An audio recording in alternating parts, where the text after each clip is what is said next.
இன்றே டவுன்லோட் செய்து உங்கள் ஃபேவரட் ஷோக்களை என்ஜாய் பண்ணுங்க. மாயா, வக்கீல ஆஜரானதும் உச்சி கொழுந்து போயிருக்கீங்க போல இருக்கு. என்னதான் இருந்தாலும் இவன் நேத்து பேஞ்ச மழையில இன்னைக்கு முளைச்ச காலம். இவளால அரசாங்க வக்கீல் கிட்ட மோதி எல்லாம் ஜெயிக்க முடியாது. ஆனா கோர்ட்ல என்ன நடந்துச்சுன்னு பார்த்தல? 3 நாள் இல்ல, 3 மாசம் டைம் கொடுத்தாலும் எந்த ஒரு ஆதாரத்தையும் சாட்சியும் இவளால திரட்ட முடியாது.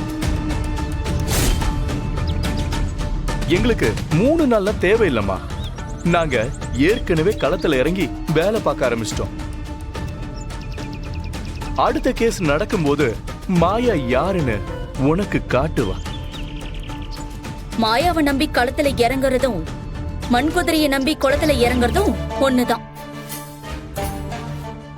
நான் தலைவி ஆயிடக்கூடாதுன்னு உன் பொண்டாட்டிய ஜெயிக்க வச்சு தலைவி ஆக்குன.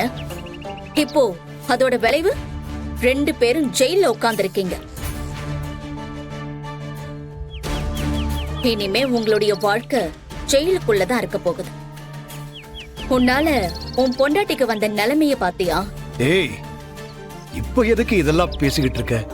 எதுக்குன்னு சொல்றேன். இந்த கேஸ்ல இருந்து நீயும் உன் பொண்டாட்டியும் வெளியே வரதுக்கு நான் உனக்கு ஹெல்ப் பண்றேன். அதுக்கு உன் பொண்டாட்டி ஒரே ஒரு காரியம் மட்டும் பண்ணணும். என்ன பண்ணணும்? ஒண்ணும் இல்ல, ஜானகிய தலைவி பதவியில இருந்து ராஜினாமா பண்ண சொல்லிடு. இந்த கேஸ்ல இருந்து உங்களை வெளியில கொண்டு வந்துடுறேன். என்ன சொல்ற? இந்த சிரிப்புக்கு என்ன அர்த்தம்? புரியல. நான் என்ன புரிஞ்சுக்கணும்? அப்படியாவது அந்த தலைவி பதவியில உட்காரணும்னு நினைக்கிறியே, உனக்கு வெக்கமா இல்லையான்னு அர்த்தம்.